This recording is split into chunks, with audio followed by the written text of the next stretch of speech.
폐쇄로 TV의 인권 침해 논란은 여전하지만 올 들어 전주에서 CCTV가 시민 안전을 지킨 사례가 1000여 건이 넘고 있습니다. 전북이 전국에서 가장 낮은 1인당 연간 총소득의 원인을 따져보니 젊은이들 일자리, 그것도 양질의 일자리가 턱없이 부족했습니다. 도내 주요 공공기관과 공기업이 다음 주부터 국정감사에 들어갑니다. 새만금 개발과 국민연금 흔들기 등 어느 해보다 쟁점이 많습니다. 여러분 안녕하십니까? 얼마 전 전주의 한 호수에서 목숨을 끊으려던 남성이 구조됐는데 CCTV를 지켜보던 공무원의 재빠른 대처로 목숨을 구할 수 있었습니다.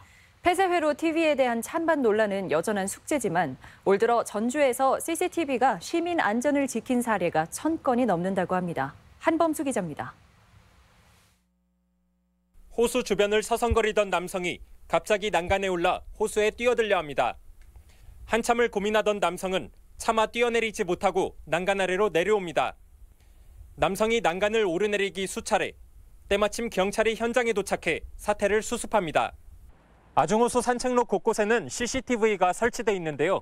이것을 지켜보던 전주시 공무원이 없었다면 영상 속 남성은 자칫 목숨을 잃을 뻔했습니다. 연인이 둘이 앉아 있으니까 그 자리를 피해서 가면서 신발을 벗고 핸드폰을 빼놓고 하길래 그 상황을 보고 놀래서 제가 신고를 했거든요. 지난달에는 경찰이 전주 시내 곳곳에 설치된 CCTV의 도움을 받아 편의점 강도를 붙잡기도 했습니다. 전주시가 운영하는 CCTV는 2,300여 개, 설치된 장소만 1000여 곳에 이릅니다. 사실상 시내 전역을 CCTV로 지켜볼 수 있는 건데 시민 안전을 지키는 데 큰 도움이 되고 있습니다.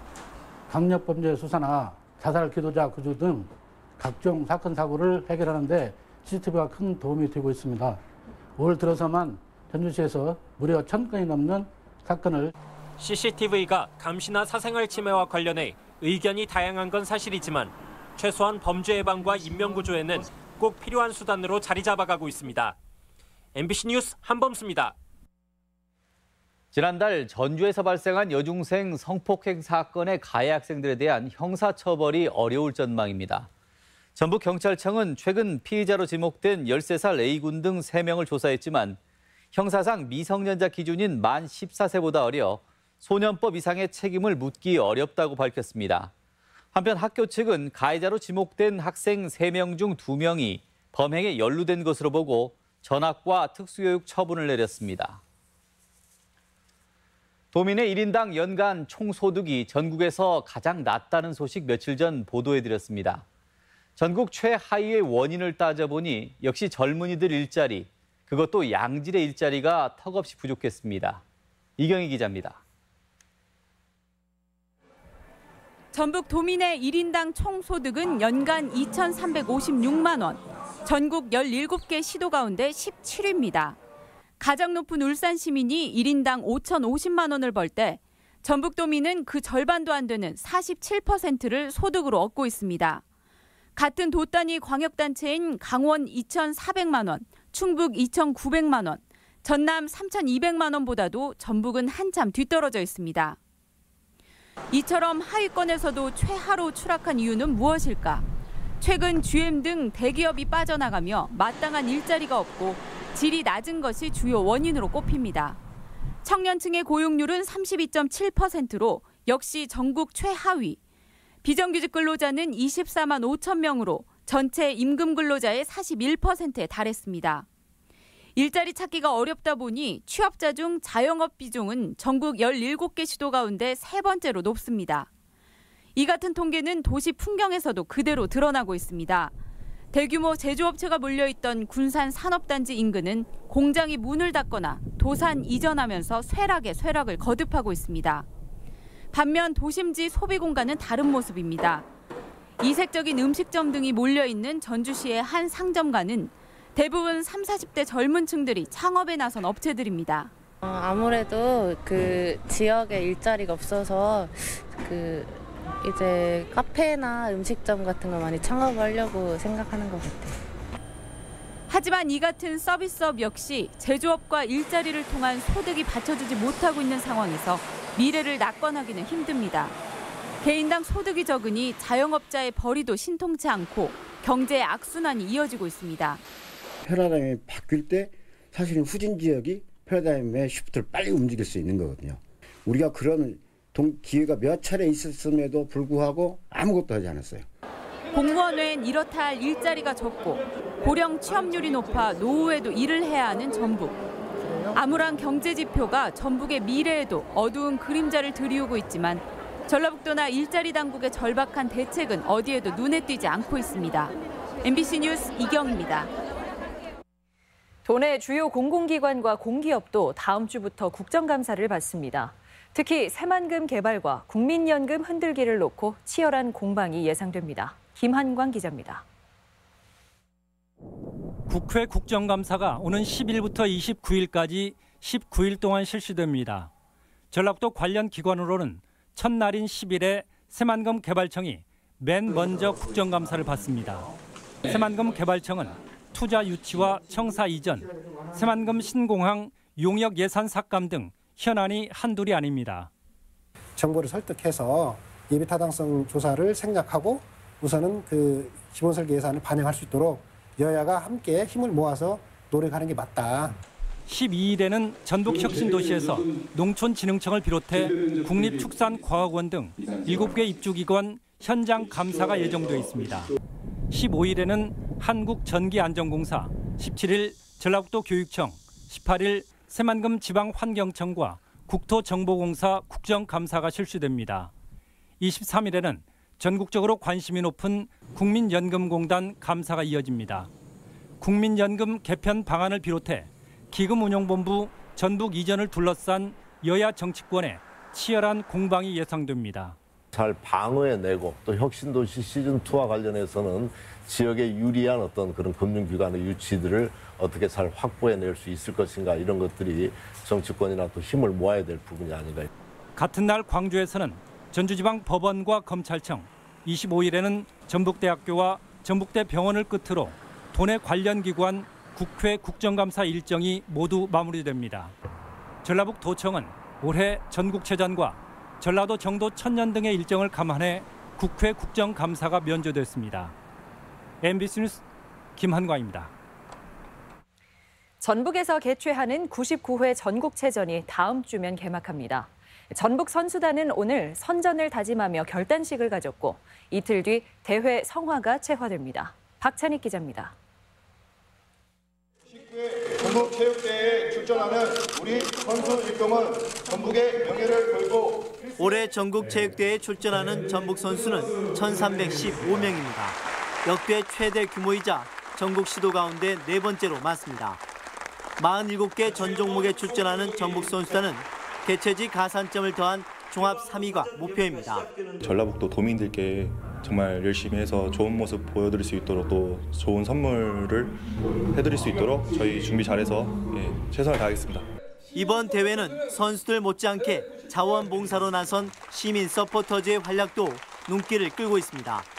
2018명으로 구성된 서포터즈는 대회 홍보에 앞장서며 각 경기장에서 응원 열기를 끌어올릴 예정입니다. 외부에서 오는 손님들이 편안히 왔다 가실 수 있도록 우리가 질서나 청결에 대해서도 최선을 다해서 열심히 하겠습니다. 제99회 전국체육대회는 오는 10일 익산에서 개막식을 가진 뒤 전라도 정도 천년기념일인 18일까지 일주일간 열전을 이어갑니다. 앞서 지난달 27일부터 일부 종목은 사전 경기가 이루어지고 있으며 하키 남자 일반부에서 경기도가 대회 첫 금메달을 가져갔습니다. 한편 대회를 밝힐 성화는 강화도 만이산에서 채화됩니다. 장애인 체육대회 성화도 동시에 익산 미륵사지에서 채화돼 도청으로 옮겨집니다.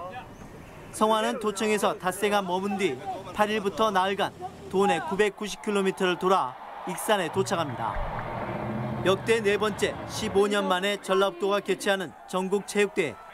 모든 선수와 도민이 만족하는 성공적인 대회가 될 수 있기를 기대해봅니다. MBC 뉴스 박찬익입니다. 국민연금 개선을 위한 국민토론회가 농협 전북본부 대회의실에서 열렸습니다. 토론회는 국민연금 제도에 대한 설명에 이어 시민 패널과 100여 명의 국민들이 자유롭게 의견을 제시하고 질의 답변하는 시간으로 진행됐습니다. 국민연금 국민토론회는 지난달 17일 서울을 시작으로 전국 16개 시도에서 진행 중이며 국민 의견은 국민연금 종합운영계획안에 반영됩니다. 도내 사업용 택시 운전자의 상당수가 고령이고 90세 이상 노인도 있는 것으로 나타났습니다. 국토교통부에 따르면 도내 사업용 택시 운전자 8,769명 가운데 65세 이상은 26%인 2,304명을 차지했습니다. 80세 이상은 17명이고 이 중 3명은 90세가 넘은 것으로 나타나 심사를 강화하고 검사 주기도 줄여야 한다는 지적이 나왔습니다. 보건복지부는 기자회견을 열어 2022년 3월까지 남원의 국립공공의료대학원을 개교한다고 밝혔습니다. 학생 선발은 시도별로 일정 비율을 배분하며 기숙사와 학비 전액을 지원받는 대신 일정 기간 의무적으로 일을 해야 합니다. 전체 인원은 200여 명 수준이 될 것으로 보여 서남대 폐교에 따른 대체 효과는 의문입니다. 간추린 뉴스입니다.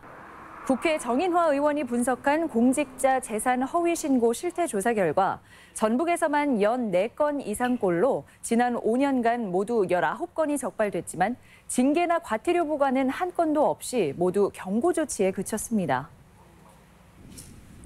사용 제한이 요구되는 안전진단 D등급을 받은 전주 호남제일문이 내년 6월까지 3억 원이 투입돼 보수 정비됩니다. 1994년 재건립된 호남제일문은 바닥판 균열, 계단 난간 이경 문제 등이 진단됐었습니다. 첫 새만금 개발공사 사장에 강팔문 전 익산지방국토관리청장이 선임됐습니다. 강 신임 사장은 정읍 출신으로 국토부 국토정책국장과 화성도시공사 사장을 역임했으며 새만금에 대한 이해와 경영 능력에서 좋은 평가를 받았습니다. 전주 MBC 시청자위원회가 본사에서 열렸습니다. 위원들은 전주 MBC 뉴스가 정보 전달이나 화면 구성 등에서 개선이 필요하고 특히 지역 현안에 관해 전라북도의 입장을 그대로 수용하고 있다고 지적했습니다. 간추린 뉴스였습니다. 오늘 오전 6시쯤 전주 덕진동에서 자전거로 횡단보도를 건너던 56살 A씨가 1톤 트럭에 부딪힌 뒤 뒤따르던 승용차에 잇따라치어 사망했습니다. 경찰은 1톤 트럭 운전자를 도로교통법 위반 혐의로 입건하고 달아난 승용차 운전자를 쫓고 있습니다. 오늘 새벽 2시 반쯤 전주시 만성동 일대에 정전이 발생해 아파트와 주택 119개 세대는 2분간, 다른 23곳엔 1시간가량 정전이 발생해 주민들이 불편을 겪었습니다. 한국전력은 한국토지공사 주변 지중 개폐기가 고장나 정전이 일어난 것으로 보고 있습니다. 송하진 도지사를 비롯해 민주평화당과 민주당, 바른미래당 소속 도내 국회의원 9명은 내일 서울의원회관에서 예산정책협의회를 갖습니다. 참석자들은 내년도 전북 예산과 도정 주요 현안 사업에 대한 의견을 나누고 국민연금공단 기금운용본부 흔들기 규탄 성명서도 발표할 예정입니다. 군산해양경찰서는 조업구역을 위반해 멸치를 잡은 9.7톤급 어선 2척을 조사하고 있습니다. 전북권 뉴스였습니다.